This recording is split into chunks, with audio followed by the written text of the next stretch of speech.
이번 시간에는 기타 소득에 대해서 살펴보겠습니다. 이배사 근영기 이제 마지막이죠. 자, 계산 구조, 필요 분비가 매우 중요한 소득이고요. 과세 방법도 아주 다양합니다. 자, 기타 소득은 이, 배, 사, 근, 연, 퇴, 양, 안인 이 외의 모든 소득은 다 나머지 찌끄레기 소득을 다 기타 소득이라는 소득에다가 다 집어넣어 놨어요. 자, 기타 소득은요, 종류가 많아요. 그리고 이 외의 것들을 다 묶어 놓은 거예요. 그러나 기타 소득을 구체적으로 규정할 수 있다면 일단 첫 번째가 고용관계가 없고요. 일시적이고 우발적인 소득일 때 우리가 기타 소득으로 열거하고 있습니다. 만약에 고용관계가 있다면 그거는 근로가 되는 거고 일시적이지 않고 계속적이라면 사업소득이 될 수 있었죠. 자, 기타 소득도 비과세가 있고 분리과세가 있어요. 이 기타 소득의 분리과세가 제일 중요하고요. 차감하면 총수익 금액이 나오는데 기타 소득은 총수익 금액에서 필요금비를 차감해서 기타 소득 금액까지 가요. 자, 이 중에 필요금비가 기타 소득에서 필요경비가 너무너무 다양한 게요. 90%까지 해주는 경우도 있고요. 80%까지 해주는 경우도 있고요. 60%까지 해주는 경우도 있고 실제로 들어간 비용을 공제해주는 경우가 있어서 종류가 되게 많아. 왜 이렇게 많냐? 기타 소득은 한 개가 아니야. 하여튼 나머지 찌끄레기들이 다 들어가 있기 때문에 이 중에 누구는 90%, 누구는 80%, 누구는 60%, 누구는 실제 뭐 이런 식으로 다 쪼개지거든요. 소득의 종류가 아주 많아요. ETC야 그러니까 기타 등등의 다양한 것들이 다 요 안에 들어와 있다고 보시면 되겠습니다. 그래서 기타 소득은 종류가 일단 좀 정리를 해놓을 필요가 있어요. 첫 번째가 상금 있죠. 상금, 현상금, 보상금, 보로금, 이에 준하는 금품 이런 것들은 평생 한 번 정도 있을까 말까 한 소득이겠죠. 상금 받았다. 기타 소득으로 과세합니다. 복권 당첨됐다. 기타 소득으로 과세해요. 자산을 양도하거나 대여하는 소득인데 여러분이 내가 가지고 있는 자산을 양도하거나 대여하거나 그걸 사용할 수 있도록 빌려주고 대가를 받으면 이게 계속적으로 공급하는 거면 뭐겠어요? 사업이 되는 거야. 근데 그렇지 않고 어쩌다 한번 일시적인 소득이라서 기타인 거야. 그러니까 요 이름들이 복권이야 당연히 일시일 거고 상금도 일시일 거고 여기에 나와 있는 자산에 대한 이 양도, 대여, 사용에 대한 대가는 항상 전제 조건이 일시적인 소득. 이게 전제입니다. 계속적이거나 반복적이거나 내가 가지고 있는 자산이 부동산이거나 그 얘기를 하는 게 아니야. 그러니까 일반적으로 전제가 깔린 상태에서 그러면 이 자산 중에 여러분 저작자나 실현자, 음반 제작자, 방송 사업자가 받으면 그건 뭐죠? 그게 자기의 결국은 잡인 거잖아. 그러면 이 사람들이 받는 소득은 다 사업소득이 되는 거예요. 그럼 여기서 왜 기타 소득이냐? 이들이 아니래. 이 외자래. 이 외자가 저작권료를 받는데 저작자 인적권에 대한 양도를 받거나 사용한 대가를 받는데 중요한 말은 뭐냐면 저작자가 받는 게 아니라 이 외자가 받는 거야. 본인 이외에 누군가가 그와 관련된 사용한 대가를 받는데요. 그 누굴까? 유명한 가수죠. 김광석. 김광석이 죽고 그 딸과 이제 배우자가 있는데 그 딸은 약간 지체장애가 좀 있고요.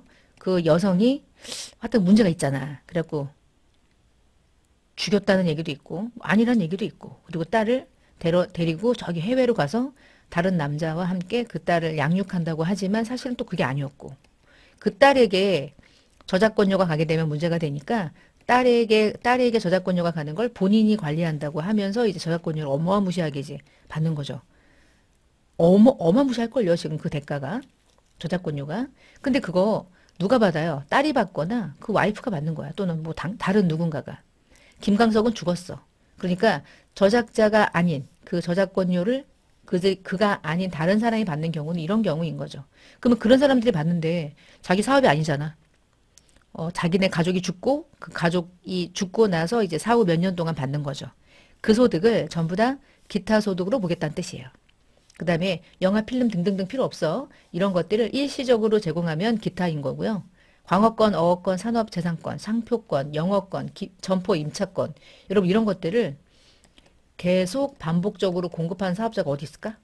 광어권이라는 게 수백 개가 있어서 한 개 팔고 두 개 팔고 빌려주고 이런 사람 어디 있어요? 광어권은 나에게만 있어. 예를 들면 나한테 광어권이 있는데 그걸 잠깐 빌려주고 돈을 받아.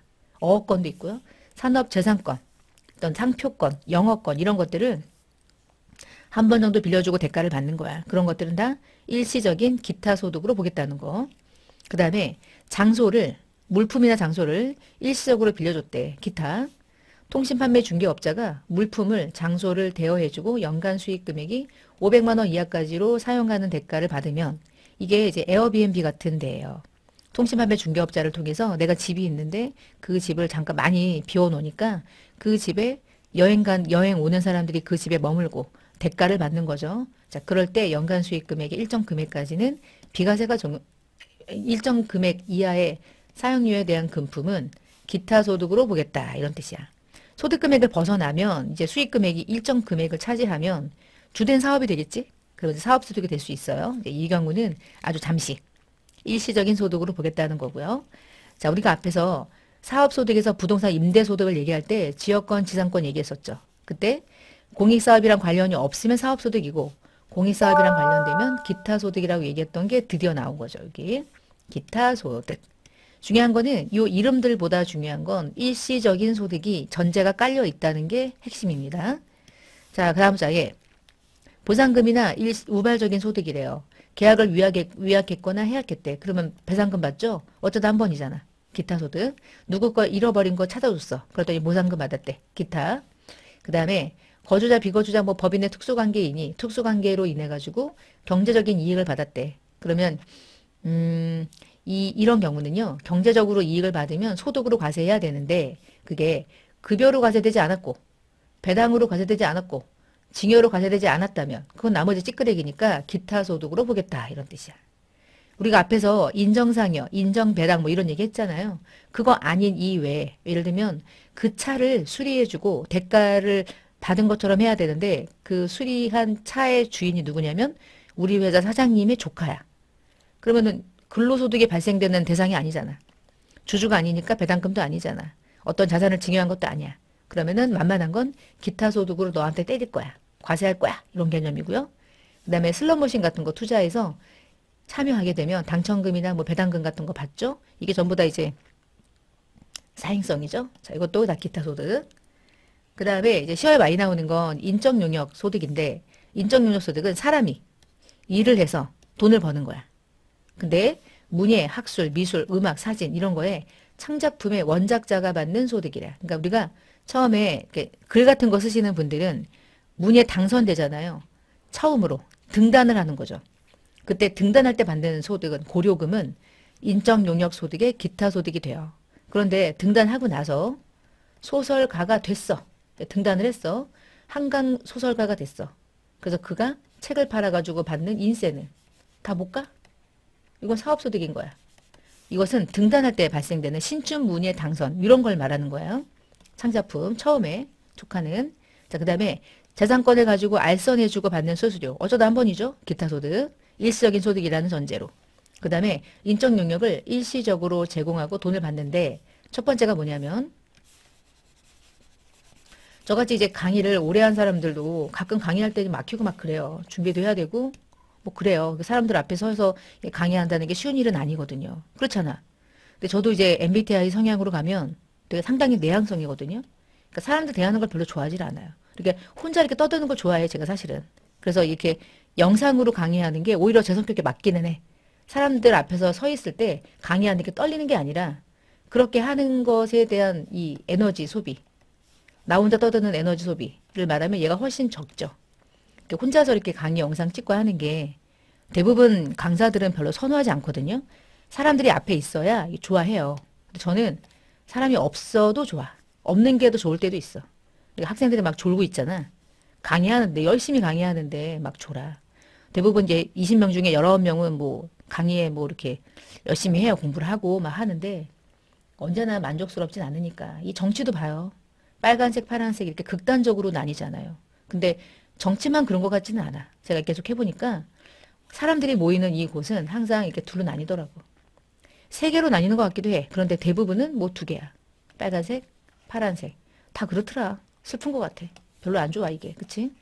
그나튼간 저는 좀 그래요. 그래서 사람들 앞에 서서 강의하는 게 이게 쉬운 일은 아닌데 만약에 어떤 사람이 자기는 강사가 아닌데도 사람들 앞에서 강의했다고 생각해봐. 그럼 얼마나 많은 준비를 했을까? 그치? 그 준비를 고려해 주는 게 필요 경비고 어쨌거나 이 사람이 강사는 아니고 어쩌다가 한번 강의했다면 고용관계가 없어. 많은 사람 앞에서 강의하고 강연료를 받았대. 그것은 기타. 왜냐하면 일시적인 소득이라는 전제. 그 다음에 어떤 라디오 이런 데 가가지고요. 연기 심사를 하거나 뭐 해설을 했대요. 그리고 받았대요. 기타. 이건 어쩌다가 한 번이라는 전제입니다. 그리고 변호사 이런 사람들이 특별한 지식을 가지고 어쩌다가 한 번 용역을 제공했대. 기타. 어쩌다 한 번. 고용관계 없이 어떤 수당을 받았대요. 기타. 그래서 기타 소득 중에는 인적 영역 소득 중에서 이러한 일시적인 소득은 뭔가 이 강의로서 어떤 연기 심사를 하기 위해서 본인이 가지고 있는 지식을 전달하는 과정이 은근 힘들거든요. 그 힘들어서 뒤에 필요 경비를 좀 많이 공제해 주겠구나라고 생각하시면 돼. 그 다음에 서화나 골동품 같은 경우는 서화나 골동품을 양도하게 되면 소득이 생기죠. 내가 얘를 가지고 있어. 근데 팔아. 팔면 돈을 벌 거 아니야. 그럼 벌면은 세금을 부과할 건데 대신 거래는 벌써 이제 막 10년 지났죠. 13년도 1월 1일 이후에 거래하는 분에 대해서 한 개당 또는 한 점당 양도가액이 6천만 원 이상일 때 서화 골동품에 대해서 과세합니다. 그래서 6천만 원 이상일 때 단 내가 양도하는 날 그 작품이 원작자가 생존하고 있으면 제외돼 생존하지 않는 생존하지 않는 원작자의 작품을 팔 때 이게 이제 문화 관련해서 이게 활성화가 되지 않고 이게 과세가 다 돼버리면 살아있는 사람들에 대한 이 서화나 골동품에 대한 이 거래가 일어나지 않는다. 소득으로 과세를 하니까. 그래서 금액도 좀 꽤 높게 거래가 움직일 때 하고요. 그 원작자가 죽었을 때 그때 과세가 되는 거야. 살아있을 때는 제외.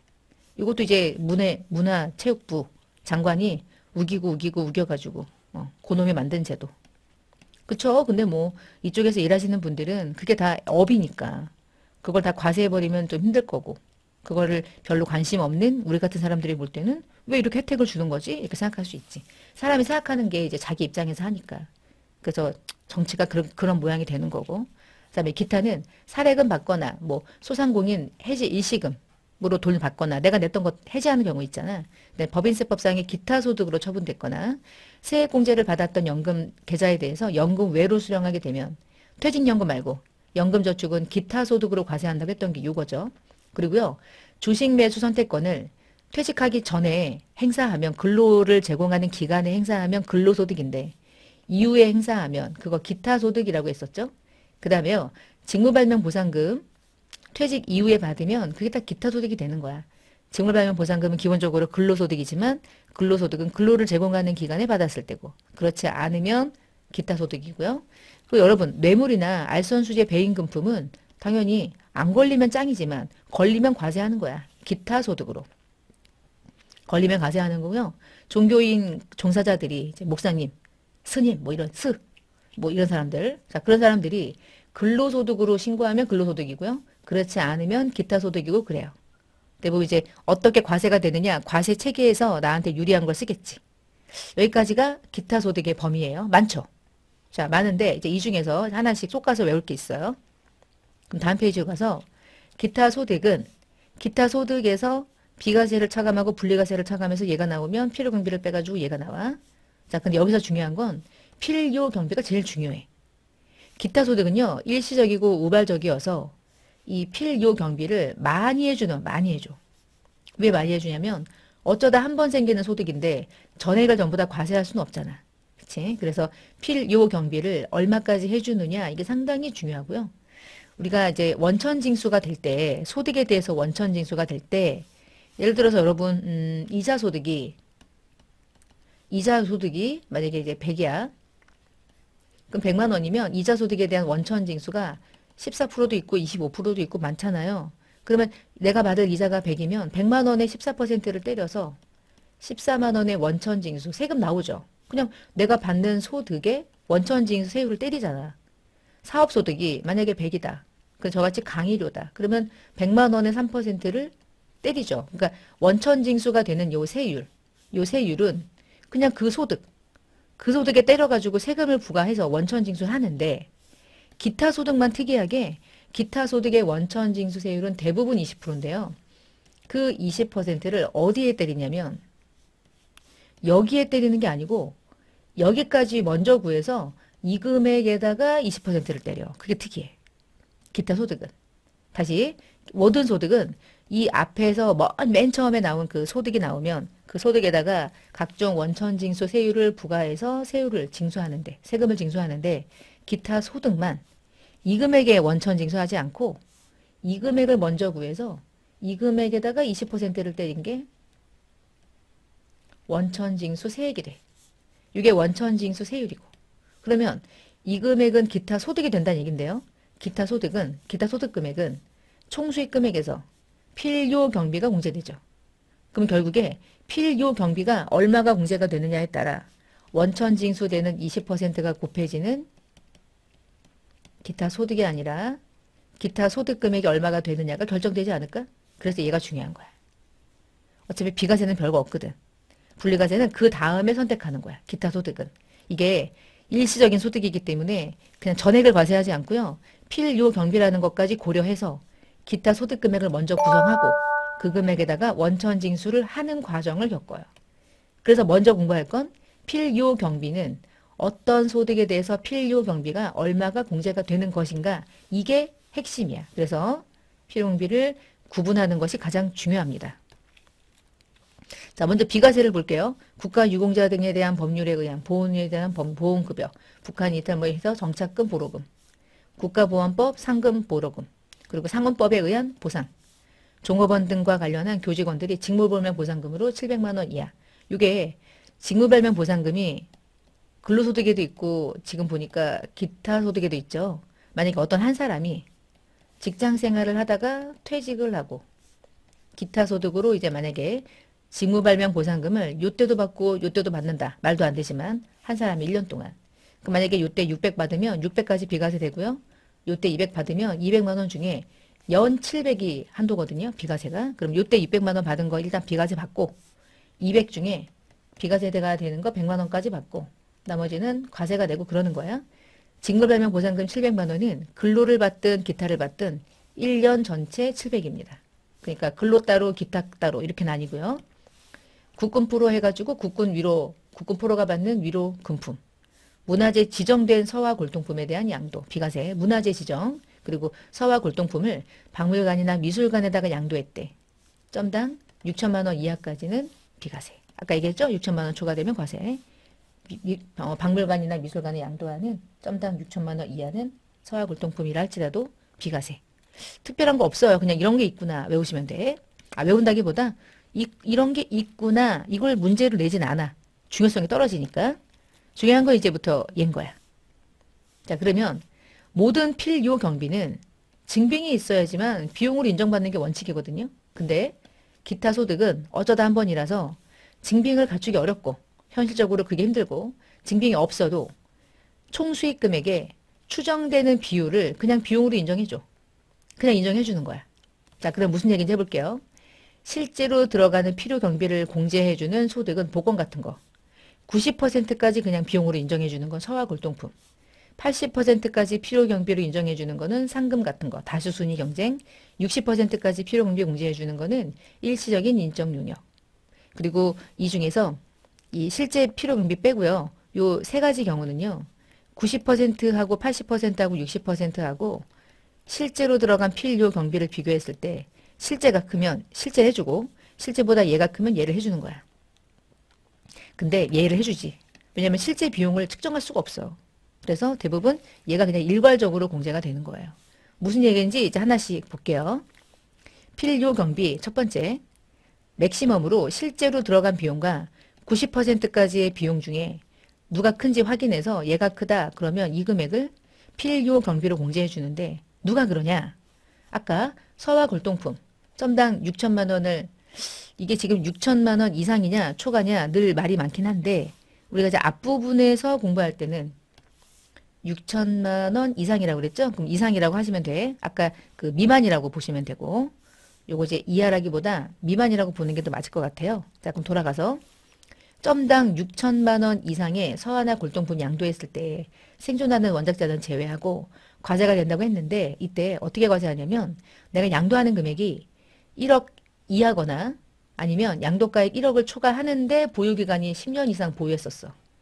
그러니까 원작자가 죽고 나서 내가 그 원작자의 작품을 10년 이상 보관하고 있었어.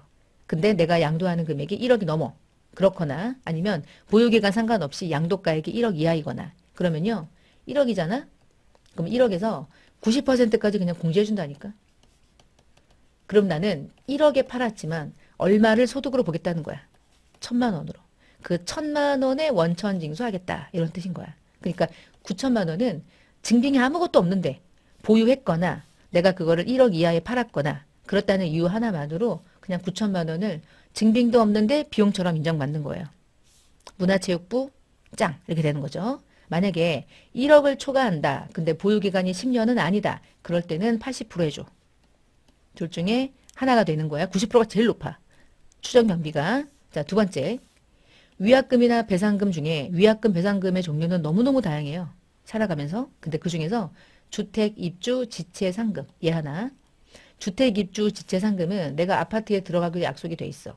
근데 어떤 법적인 문제가 생겨서 들어갈 수 없게 됐어. 나는 이사를 나왔어. 이삿짐 센터가 5톤 트럭 2개 해가지고 짐이 다 실어 있어요. 냉장고까지 다 들어가 있어. 그리고 이사를 오고 있는데 못 들어간대. 그럼 문제가 어떻게 돼? 야, 이거 어떻게 해야 돼, 이삿짐? 컨테이너에 맡겨야죠. 비용이 어마무시하겠죠? 근데 물건도 물건인데 나하고 가족들은 어떡하지? 그럼 어디 살아? 집에 못 들어가. 이 집은 나왔어. 그럼 어떻게? 호텔로 가? 모텔로 가? 여러분 이거 생각해봐요. 그래서 하루에 이사를 갈 때 나와서 바로 들어가잖아. 그러면 하루만 해도 이 집값이 만만치 않으니까. 바로바로 오전에 이사 가고 오후에 들어가잖아요. 그런데 나왔는데 못 들어가. 그럼 어떻게 해? 알고 보니까 이 문제가 생긴 거야. 그러면 이 집에 들어가지 못하게 한 사람에게 보상금을 달라고 요구하겠죠? 근데 이 보상금의 종류는 뭐예요? 딱 이거죠. 주택, 입주, 지체, 상금이죠. 자, 이런 경우는 내가 얘한테 받는 돈이 만약에 1억이잖아. 그럼 1억에서 1억 전액을 부과하자. 1억 전액을 기타 소득으로 보지 않고 80%인 8천만 원까지를 기타 소득으로 보겠다는 거예요. 그 2천만 원의 세금을 부과하겠다. 이런 뜻입니다. 만약에 내가 80%까지를 추정해서 경비로 인정받을 수 있는데 내가 이 모든 일을 겪으면서 들어간 비용이 9,600이야. 그러면 9,600을 받을 수도 있다. 실제랑 두 개를 비교했을 때 맥스로 가는 거니까. 80% 이거 상당히 중요한 부분이겠다. 그치? 시험 볼 때. 요거 80%두 번째. 노래자랑에 1등 했어요. 근데 TV 같은 거 보면은 뭐 요즘에 많이 나오잖아요. 계속 나오죠. 뭐 싱어게인 뭐 이런 거 보면은 처음에는 이제 한 200명이 모여가지고 처음에 이제 쭉쭉쭉 올라가다가 마지막에 결국은 10명이 남고 10명 중에 5명 남았다가 3명 남았다가 마지막에 1명 남죠. 그 한 명만 상금 받잖아. 그치? 그 사람이 받는 돈. 다수순위 경쟁을 통해서 받는 상금. 주무관청의 승인을 얻어서 입상하고 받는 상금. 자, 이 상금의 특징은 뭐냐면 경쟁을 통해서 넘어가는 거야. 경쟁을 통해서. 자, 그런 경우는 80%까지 필요 경비를 인정해줘. 자, 그럼 요런 애들은 내가 아무리 1억을 받든 5억을 받든 몇 퍼센트가 그냥 비용으로 빠지는 거죠? 80%가 추정해서 그냥 경비로 인정이 되는 거예요. 그게 필요 경비가 공제되는 금액. 자, 그 다음에 그 다음 세 번째 케이스는 60%까지. 실제가 많으면 실제를 해주지만 그렇지 않으면 60%까지. 그 대표가 일시적인 인적 용역이야. 문예창작 소득, 신춘 문예 당선됐다. 60% 빼고 나머지만 기타 소득으로 과세가 돼. 일시적으로 인적 용역, 어디 가서 잠깐 강의하고 강의를 받았다. 대학 강사 아니고 난 그냥 일반적인 근로자인데 거기서만 했다. 기타 소득인데 얼마나 떨렸을까? 그래서 60%까지 경비 인정해 주는 거야. 그 다음에 여러 가지 권리를 양도에서 발생하는 소득. 이거 어쩌다가 한 번이잖아요. 그러니까 얘와 관련해서 이것을 취득할까지 들어간 원가 대비 60% 정도까지는 인정해서 비용으로 인정해 주자. 그 다음 공익사업과 관련된 지역권 지상권. 이게 부동산 임대소득이 아니라 기타 소득이 되는 이유는 공익사업이죠. 그러면 공익사업으로 내가 이걸 설정해가지고 대가를 받으면 그게 받긴 받아도 더 이상 그 땅을 내 맘대로 쓸 수가 없어. 그러니까 60%까지는 경비 인정해 주는 거예요. 그러니까 에어비앤비처럼 500만 원 이하의 사용료 초과하면 사업소득이 되는 거거든요. 그래서 이 부분까지는 들어간 비용이 없어? 있겠지. 집을 빌려줬으니 그것에 대응하는 어떤 경비를 인정받기 위해서 60%까지 추정해서 경비 인정해 주는 거예요. 자, 그래서요. 60%까지 비용으로 인정해 주는 것과 80%까지 경비를 인정해 주는 걸 반드시 구분할 수 있어야 돼. 순위 경쟁과 주택 입주 지체 상급, 집, 노래자랑, 나머지는 일시적인 인적 용역. 자, 그러면요. 90%까지는 서화 골동품이죠. 특이한 거고요. 나머지 80%와 60%가 있는데 나머지 기타 소득에서 지금 얘기하지 않은 이 외 모든 것들은 실제가 있을 때만 공제해줘. 실제가 있을 때만. 그 대표가 슬롯머신이나 아니면은 복권 당첨 이 외 모든 기타 소득은 예외 없이 실제로 네가 그것을 구입한 것, 그것을 하기 위해서 들어간 돈만 실제 필요 경비로 공제받을 수 있고요. 나머지는 퍼센티지로 뭐 공제받고 하는 게 없어요. 이 안에 대표적으로 누가 들어가냐면 이제 복권이 들어가. 복권 당첨이 됐다. 복권 당첨되기까지 들어간 돈은 로또 구입비 1,000원짜리 하나야. 그 1,000원만 공제가 되는 거야. 실제 필요 경비로. 이게 제일 중요할 거야. 여러분들 문제 푸실 때. 자, 그러면 원천징수가 되고 과세가 되는 방법을 좀 볼게요. 기타 소득 금액에서 원천징수 세율이부터 원천징수할 때 그때 일반적인 원천징수는 20%가 붙어요. 그렇게 해볼게. 제가 어디 가가지고 이제 강의를 한 거야. 강의했는데 한 500을 받았어. 500을 받으면 필요 경비는 일시적인 인적 용역은 60% 구제가 되니까 5, 6에 30, 300이 빠져. 그러면 기타 소득 금액은 얼마가 되는 거야? 그래서 200이 돼. 그 200에다가 원천징수 20%를 곱하면 2, 2, 4, 40만 원 되죠? 소득세만. 그러면 40만 원의 소득세를 원천징수하고 대가를 받는 거야. 원천징수를 당하고. 주는 사람은 원천징수를 하고 지급하겠죠. 이 20%는 필요 경비가 공제된 이후에 기타 소득 금액을 기준으로 과세가 된다는 게 특징이에요. 첫 번째가 이렇게 일반적인 기타 소득. 자, 두 번째는요. 복권은 어떻게 과세가 되냐면 복권은요. 제가 3억이 됐다. 로또 3억 됐다. 그러면 로또 3억 당첨될 때까지 내가 평생 로또를 구입한 걸 다 더하면 오히려 5억이 될 수도 있어. 그런데 그런 거 아니고 딱 5억, 3억짜리 당첨이 되기까지 로또 구입비가 딱 한 장이 1,000원이잖아. 딱 1,000원만 빼. 그리고 원천징수세율은 20%가 붙는 거야. 그래갖고 세금이 나와. 이게 복권이에요. 자, 그런데요. 만약에 3억을 초과해서 5억이 당첨되잖아. 그러면 원천징수세율이 조금 더 올라가. 5억이잖아. 그러면 3억까지는 20% 붙고요. 3억을 초과하는 금액인 2억만 30%로 중과돼요. 그래서 3억 이하는 20%고 3억을 초과하는 부는 30%가 붙어요. 3억을 초과하는 모든 금액은 30% 이렇게 붙어. 그게 이제 복권 구입 당첨 소득이야. 그리고요. 우리 연금 계좌에서 연금에 수령을 했을 때 기타 소득으로 과세가 되는 경우 있다고 그랬잖아. 그 경우만 15%. 그 경우만 15%. 이렇게 일반적으로는 20%고 복권인 경우만 3억을 초과하는 분에 대해서만 30, 나머지는 원래대로 20. 그리고 기타 소득인 연금 소득으로 과세가 되는 경우는 세율을 좀 낮게 15% 적용. 기타 소득 금액에 대해서 원천징수 세율이 붙으니까 필요 경비를 먼저 제해야 진짜 기타 소득 금액을 먼저 구할 수 있게 되는 거야. 여기까지가 이제 원천징수. 그럼 여러분 원천징수가 되면 어떻게 세금을 부과합니까? 과세합니까? 종합입니까? 분리입니까? 요거 중요하다고 그랬잖아요. 자, 기타 소득은요. 일단 기본적으로 머릿속에 종합과세하는 게 원칙이에요. 이게 원칙이야. 근데 다만 예외적으로 분리과세가 되는 경우가 있어. 자, 그럼 첫 번째 이런 거 해보시면 돼. 제가 뇌물을 받았거나 알선수재, 배임수재로 금품 받은 게 있대. 걸렸어. 이거는요.